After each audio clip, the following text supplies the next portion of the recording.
Ayat hari ini adalah Markus 19, ayat 19 sampai 23. Mari kita baca bersama.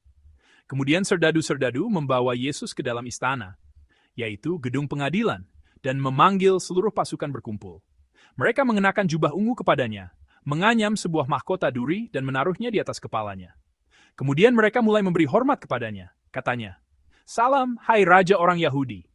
Mereka memukul kepalanya dengan bulu dan meludahinya dan berlutut menyembahnya. Sesudah mengolok-olokkan dia, mereka menanggalkan jubah ungu itu daripadanya dan mengenakan pula pakaiannya kepadanya. Kemudian Yesus dibawa keluar untuk disalibkan.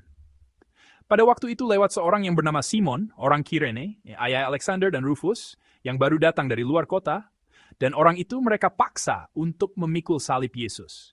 Mereka membawa Yesus ke tempat yang bernama Golgota, yang berarti tempat tengkorak. Lalu mereka memberi anggur bercampur mur kepadanya, tetapi ia menolaknya. Amin. Saya akan menyampaikan firman pada pagi hari ini dengan judul Memikul Salib Yesus. Kita sedang melewati Pekan Suci. Bacaan renungan kita minggu ini juga berpusat pada perjalanan terakhir Yesus di kayu salib. Bacaan hari ini adalah tentang jalannya menuju salib. Jalan dari istana Romawi tempat Pilatus berada hingga ke Golgota. Jalan Yesus memikul salibnya tercatat dalam bacaan hari ini. Jalan ini sebenarnya sama sekali bukan jalan yang indah. Bukan jalan yang ingin dilalui atau diikuti oleh siapapun. Ini adalah jalan yang sangat tragis dan mengerikan, yang ia lalui dengan berdarah-darah dan jatuh bangun. Namun, tidak ada jalan lain, tidak ada langkah lain yang lebih bermakna bagi seluruh umat manusia selain jalan ini. Para imam kepala dan para pemimpin agama Yahudi telah menyerahkan Yesus kepada gubernur Romawi, Pilatus. Mengapa mereka menyerahkan Yesus kepada pejabat Romawi?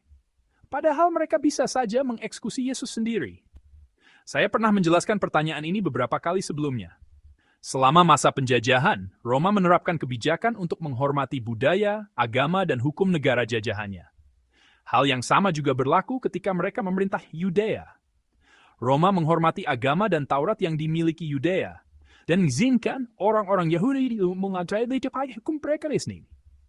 Dan itu tahun tiada bergelang dengan hukuman mati. Hukuman mati berada di bawah kendali Roma dan harus melalui pengadilan Romawi. Itulah sebabnya para pemimpin agama Yahudi, yaitu para imam kepala, tua-tua, ahli Taurat, dan anggota mahkamah agama, menyerahkan Yesus ke pengadilan Romawi. Alasannya hanya satu, untuk membunuh Yesus, untuk menjatuhkan hukuman mati kepadanya. Jawabannya sudah ditentukan seperti itu. Sejak awal, mereka tidak bermaksud untuk sekadar menghukum atau mengancam Yesus. Sejak awal, mereka memulai semua ini dengan tekad untuk membunuhnya. Oleh karena itu, pengadilan ini adalah pengadilan yang hasilnya sudah ditentukan. Para pejabat Romawi yang dipimpin oleh Pilatus mengikuti formalitas dan prosedur pengadilan bukan untuk secara adil menentukan apakah terdakwa Yesus bersalah atau tidak. Sejak awal, perhatian mereka adalah bagaimana menangani opini publik dan hasutan orang-orang Yahudi. Apakah akan mengabaikan atau mengakomodasi kerumunan orang Yahudi yang haus darah untuk membunuh Yesus? Inilah yang menjadi fokus pengadilan Pilatus. Kini pengadilan telah selesai. Kesepakatan tercapai sesuai dengan keinginan orang-orang Yahudi dan untuk menghindari kerusuhan Yahudi yang tidak diinginkan oleh orang-orang Romawi. Yesus dijatuhi hukuman salib dan pengadilan pun berakhir. Segera setelah putusan dijatuhkan, hukuman pun dilaksanakan. Dalam ayat 11, para prajurit Romawi membawa Yesus ke dalam sebuah halaman yang disebut Praetorium. Praetorium adalah kata Latin yang berarti gedung pengadilan gubernur. Dan dalam ayat 20, para prajurit itu kembali membawa Yesus keluar untuk disalibkan. Apa yang dialami Yesus di dalam halaman gedung pengadilan gubernur ini, singkatnya adalah ejekan dan olok-olok. Yesus, yang memiliki otoritas dan kuasa untuk menciptakan dan memerintah seluruh alam semesta, dijek dan diolok-olok habis-habisan oleh manusia. Dari awal hingga akhir, orang-orang Romawi mengolok-olok Yesus.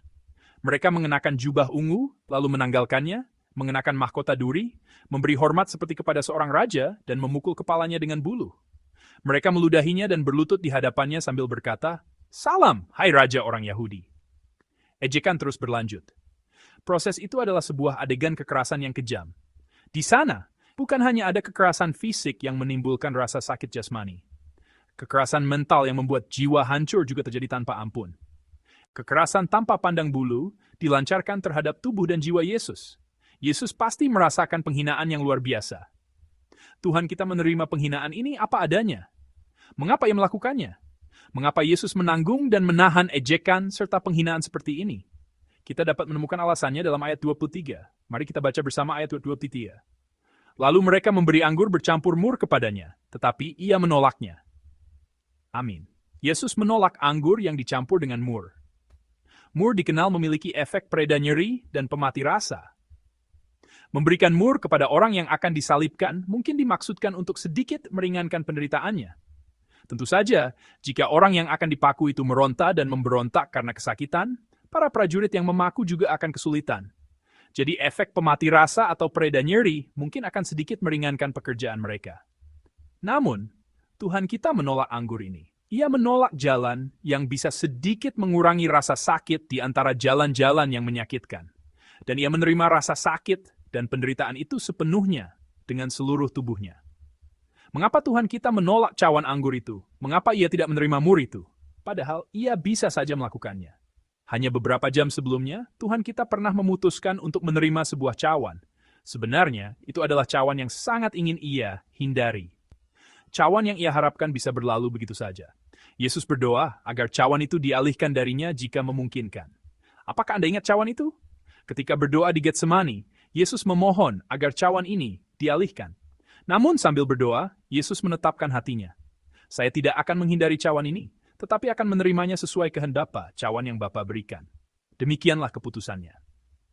Jadi penolakan dalam bacaan hari ini, tindakan menolak cawan anggur yang dicampur mur, dapat dilihat sebagai tindakan untuk memenuhi janjinya untuk menerima sepenuhnya cawan lain, yaitu cawan yang diberikan oleh Allah. Untuk menerima sepenuhnya cawan yang diberikan Allah, Tuhan kita menolak cawan yang dapat sedikit mengurangi penderitaannya. Dengan menghindari cawan yang diberikan oleh orang-orang Romawi, ia menerima sepenuhnya cawan yang diberikan oleh Allah. Mengapa ia begitu naif menghadapi penderitaan itu secara langsung? Mengapa ia dengan sengaja menempuh jalan yang begitu sulit dan berat, menanggung segala ejekan dan penghinaan, bahkan menolak obat yang dapat sedikit meringankan rasa sakit?